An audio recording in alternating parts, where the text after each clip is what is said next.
ವೀಕ್ಷಕರೇ, ನೀವು ನೋಡ್ತಾ ಇದ್ದೀರಾ ವಿಟಿವಿ ಬಳ್ಳಾರಿ. ನಾನು ನಿಮ್ಮ ಪವಿತ್ರ. ನಮ್ದಿಲ್ಲಿ ಡಿಸಿ ಆಫೀಸ್ ಹತ್ರ ಒಂದು ಧರಣಿ ನಡೀತಾ ಇದೆ.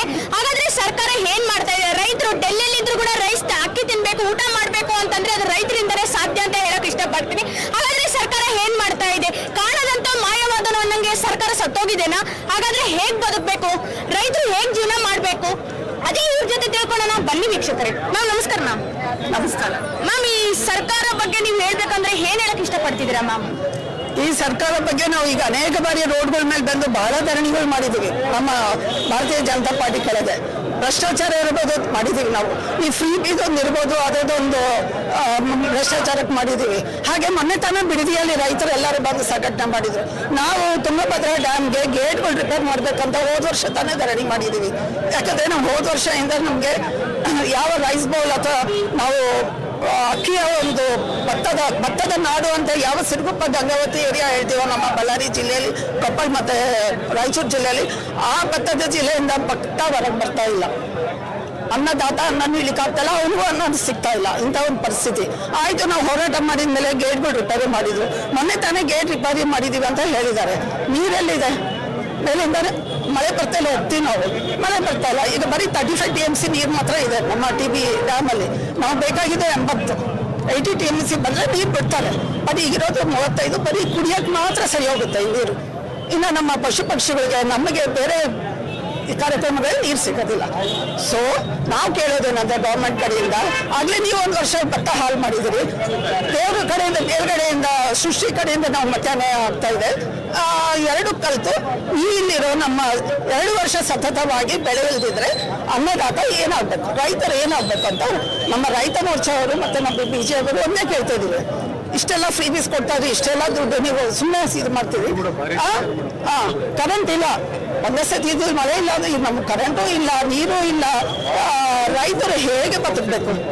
ಸೊ ದಯಮಾಡಿ ಒಂದು ಎಕರೆಗೆ ಅಟ್ಲೀಸ್ಟ್ 50,000 ರೂಪಾಯಿಗಳನ್ನ ನೀವು ನಷ್ಟ ಪರಿಹಾರಕ್ಕಾಗಿ ಬರಪೀಡಿತ ಪ್ರದೇಶ ಅಂತ ನೀವು ಇದನ್ನ ಡಿಕ್ಲೇರ್ ಮಾಡಿದ್ರೆ ನಮ್ಗೆ ಅಷ್ಟನ್ನ ದುಡ್ಡು ಬಂದ್ರೆ ಇನ್ನೊಂದು ವರ್ಷ ಜನರು ಆತ್ಮಹತ್ಯೆ ಮಾಡ್ದಂಗೆ, ಪರ್ಟಿಕ್ಯುಲರ್ಲಿ ರೈತರು ಆತ್ಮಹತ್ಯೆ ಮಾಡ್ದಂಗೆ, ಹಾಗೆ ಇನ್ಫ್ಲೇಷನ್ ಜಾಸ್ತಿ ಆಗದಂಗೆ ನಮ್ಮೆಲ್ಲರಿಗೂ 2 ಹೊತ್ತು ಊಟ ಸಿಗೋಗಾದ್ರೂ ಅವಕಾಶ ಮಾಡಿಕೊಡಿ ಅಂತ ಕರ್ನಾಟಕ ಗವರ್ಮೆಂಟ್ನ ಹಾಗೆ ಸೆಂಟ್ರಲ್ ಗವರ್ಮೆಂಟ್ನ ಕೇಳ್ಕೊಳ್ತಾ ಇದ್ದೀವಿ.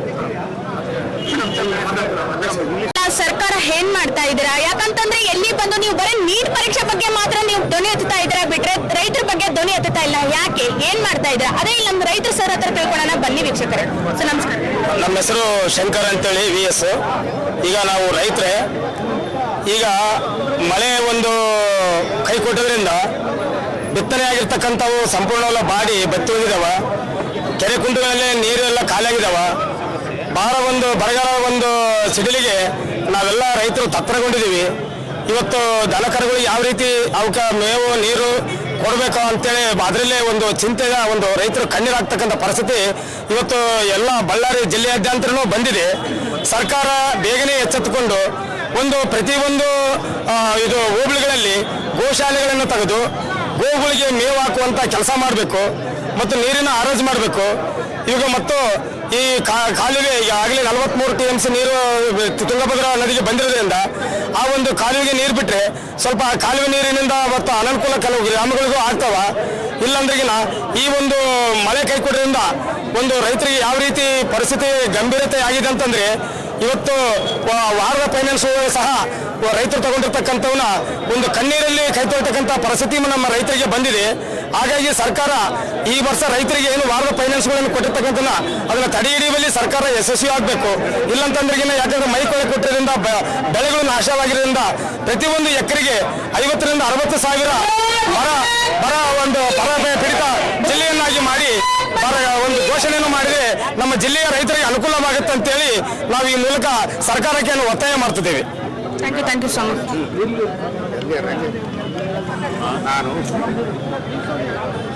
DK ಶಿವಕುಮಾರ್ ಅವರು ಹೇಳ್ತಾರೆ ನಾನು ರೈತನ ಮಗ ಅಂತ ಹೇಳ್ತಾ ಇದ್ದಾರೆ.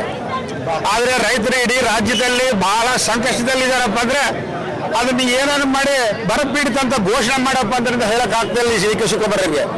ಇಂಥ ಅಸಮರ್ಥ ಮುಖ್ಯಮಂತ್ರಿಗಳು ರೈತರಿಗೆ ಇವತ್ತು ಬಹಳ ಅನ್ಯಾಯ ಆಗ್ತದೆ.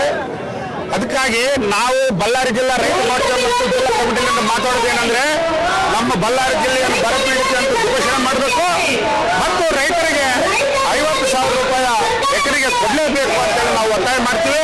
ಈ ಸರ್ಕಾರ ಮಲಗಿದೆ, ವೇಸ್ಟ್ ಆಗಿ ದುಡ್ಡು ಆ ಗ್ಯಾರಂಟಿ ಈ ಗ್ಯಾರಂಟಿ ಅಂತ ಸುಳ್ಳು ಭರವಸೆಗಳು ಕೊಟ್ಟು ಜನರು ತಪ್ಪದಾಗ ಮಟ್ಟಿದ್ದಾರೆ. ಇಂಥ ಕರ್ನಾಟಕ ಜನರನ್ನು ಮೋಸ ಮಾಡಬೇಕಂತ ಕೆಲಸ ಇತ್ತ DK ಶಿವಕುಮಾರ್ ಇದ್ರೆ ಈ ಜನರ ಅಭಿವೃದ್ಧಿ ಆಗಲ್ಲ, ರೈತರು ಅನ್ಯಾಯ ಆಗ್ತಾರೆ. ಕರ್ನಾಟಕ ರಾಜ್ಯ ಕೂಡ ಅಭಿವೃದ್ಧಿ ಆಗೋಕ್ಕೆ ಸಾಧ್ಯ ಇಲ್ಲ. ಇಂಥ ಸರ್ಕಾರವನ್ನು ಇಮಿಡಿಯೇಟ್ ಎಚ್ಚೆತ್ತುಕೊಂಡು ನಮ್ಮ ರೈತರಿಗೆ ನ್ಯಾಯ ಒದಗಿಸಬೇಕಂತೇಳಿ ನಾವು ಬಿಜೆಪಿ ರಾಜ್ಯ ಜಿಲ್ಲಾ ಘಟಕದಿಂದ ಮತ್ತು ರೈತ ಮೋರ್ಚಾ ಇದರಿಂದ ನಾವು ಒತ್ತಾಯ ಮಾಡ್ತಾ ಇದ್ದೀವಿ. ಈ ಸಂದರ್ಭದಲ್ಲಿ ಈ ದಿವಸ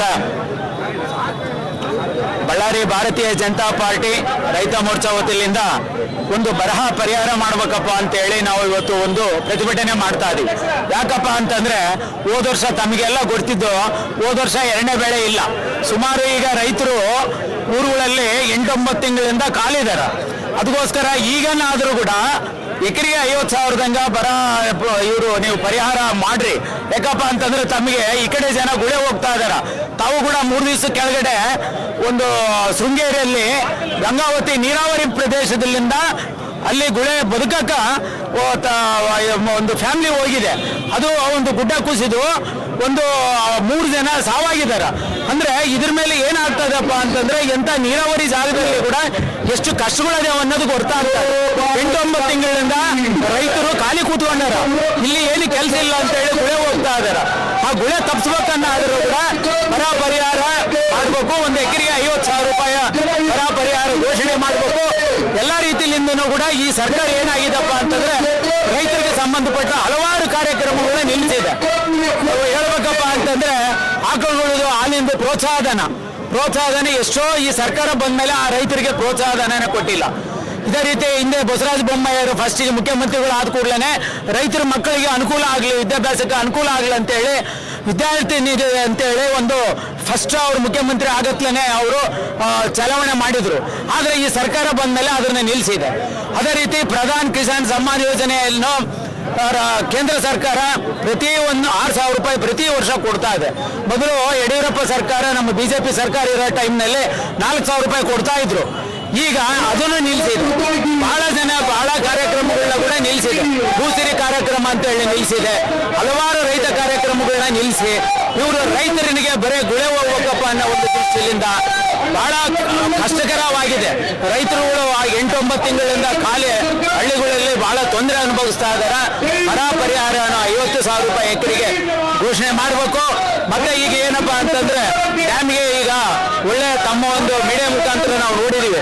ಒಳ್ಳೆ 82,000 ರೂಪಾಯಿ 82,000 ಕ್ಯೂಸೆಕ್ಸ್ ತುಂಗಲ್ಲಿಂದ ನೀರು ಬಿಟ್ಟಿದ್ದಾರೆ. ನಮ್ಮ ಡ್ಯಾಮಿಗೆ 40-45,000 ಕ್ಯೂಸೆಕ್ಸ್ ಬಂದಿದೆ. 45 TMC ನೀರು ಬಂದಿದೆ. ಈಗ ಕೆನಾಲ್ಗಳಿಗೆ ಕುಡಿ ನೀರಿಗೆ ಅಂತ ಹೇಳಿ ನೀರು ಬಿಟ್ಟಿದ್ದಾರೆ. ನಾವು ಸ್ವಾಗತ ಮಾಡ್ತಾ ಇದೀವಿ.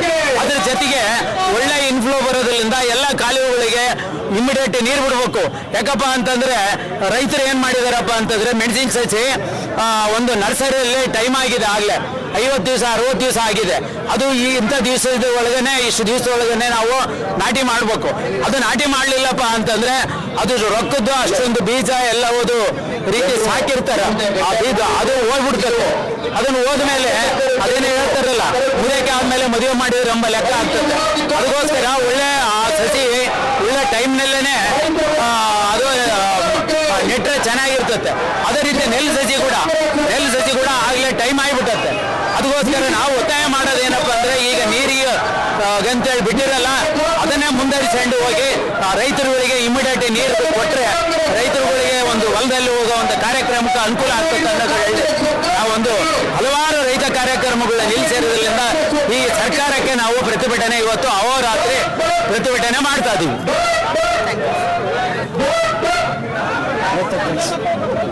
ಶ್ರೀನಿವಾಸ್ ಪಾಟೀಲ್, ಬಿಜೆಪಿ ಮುಖಂಡರು, ಬಳ್ಳಾರಿ. ಏನು ರೈತರ ಸಮಸ್ಯೆ ಬಹಳ ಇಡೀ ರಾಜ್ಯದಲ್ಲಿ ಈ ವರ್ಷ ಅಲ್ಲ ಪ್ರತಿ ವರ್ಷನೂ ರೈತರ ಸಮಸ್ಯೆಗಳ ಬಗ್ಗೆ ಯಾರು 3 ವರ್ಷ ಆಯಿತು ಸರ್ಕಾರ ಕಾಂಗ್ರೆಸ್ 3 ವರ್ಷ ಆದರೂ ಸರ್ಕಾರ ಬಂದ ಮೇಲೆ ಯಾರು ರೈತರಿಗೆ ಭರವಸೆ ಕೊಟ್ಟಿದ್ರು ಆ ಭರವಸೆ ಈಡೇರಿಸುವಲ್ಲಿ ಸರ್ಕಾರ ವಿಫಲವಾಗಿದೆ. ಮತ್ತು ಹಿಂದೆ ಇರ್ತಕ್ಕಂಥ ಸಿದ್ದರಾಮಯ್ಯನವರು ಕೆಲವು ಆಶ್ವಾಸನೆಯನ್ನು ಈಡೇರಿಸಿದ್ರು. ಆದರೆ ಈ ಒಂದು ಶಿವಕುಮಾರ್ ಅವರು ಬಂದ ಮೇಲೆ ಅಸಲು ರೈತರನ್ನ ಯಾರು ಮಾತಾಡ್ಸೋರಿಲ್ಲ, ಕೇಳೋರಿಲ್ಲ.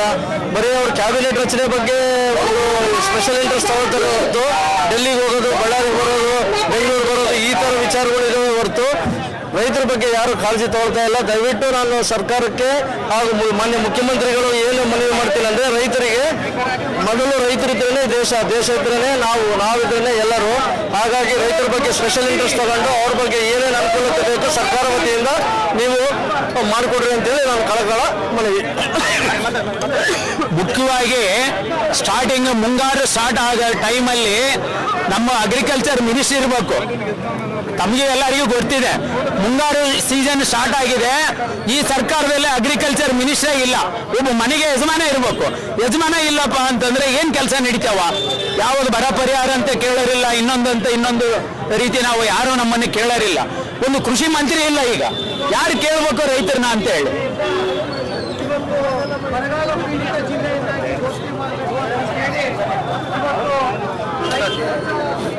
ಬರಗಾಲ ಪರಿಸ್ಥಿತಿ ಇಡೀ ರಾಜ್ಯದಲ್ಲಿ ಸುಮಾರು ನಮ್ಮ ಉತ್ತರ ಕರ್ನಾಟಕ ಅತಿ ಹೆಚ್ಚಿಗೆ ಬರಗಾಲ ಜಿಲ್ಲೆಗಳಾಗಿದ್ದಾವೆ.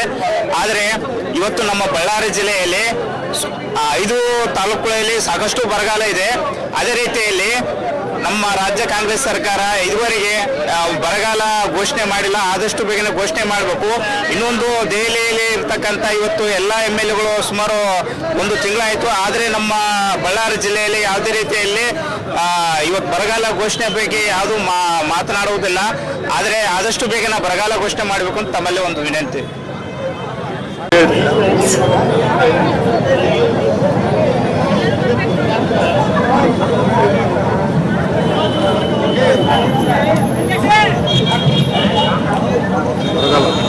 ಅಂತೇಳಿ ರೈತರ ಪರವಾಗಿ ನಮ್ಮ ಬಿಜೆಪಿ ಕಾರ್ಯಕರ್ತರು ಎಲ್ಲರೂ ನಿಟ್ಟಿನಿಂದ ನಿಂತ್ಕೊಂಡು ಪ್ರತಿಭಟನೆಯನ್ನು ಮುಂದುವರಿಸಿದ್ದಾರೆ. ಹಾಗಾಗಿ ನಾನು ಸರ್ಕಾರಕ್ಕೆ ಒಂದೇ ಕೇಳ್ತಾ ಇದ್ದೀನಿ, DK ಶಿವಕುಮಾರ್ ಸರ್ ಬಂದ್ಬಿಟ್ಟು ಚೇರಿಗೆ ಒದ್ದಾಡಿದ್ರು, ನಾಗೇಂದ್ರ ಸರ್ ಬಂದ್ಬಿಟ್ಟು ಸಚಿವಿಗೆ ಒದ್ದಾಡಿದ್ರು. ಬರೀ ನೀವು ಇದಕ್ಕೆ ಒದ್ದಾಡ್ಕೊಂತ ಇದ್ರೆ ರೈತರಿಗೆ ಏನ್ ಮಾಡ್ತಾ ಇದ್ದೀರಾ ನೀವು? ಹಾಗಾದ್ರೆ ರೈತರು ನೋಡ್ತಾ ಇಲ್ವಾ? ಭರವಸೆ ಕೊಡೋದು ಒಂದ್ ರೀತಿ, ಮಾಡೋದು ಒಂದ್ ರೀತಿ ಅನ್ನೋಂಗಾಗಿದೆ. ನೀವ್ ಯಾಕೆ ಇದ್ರ ಬಗ್ಗೆ ಮನವೊತ್ಕೊಂತ ಇಲ್ಲ? ಆದ್ರೆ ನೀಟ್ ಪರೀಕ್ಷೆಯಲ್ಲಿ ಮಾತ್ರನೇ ಸೂಸೈಡ್ ಮಾಡ್ಕೊಂಡಿದ್ದಾರೆ, ರೈತರು ಸೂಸೈಡ್ ಮಾಡ್ಕೊಂಡಿಲ್ವಾ? ನೀವು ಪ್ರತಿಯೊಂದು ಬೆಳಿಗ್ಗೆಯಿಂದ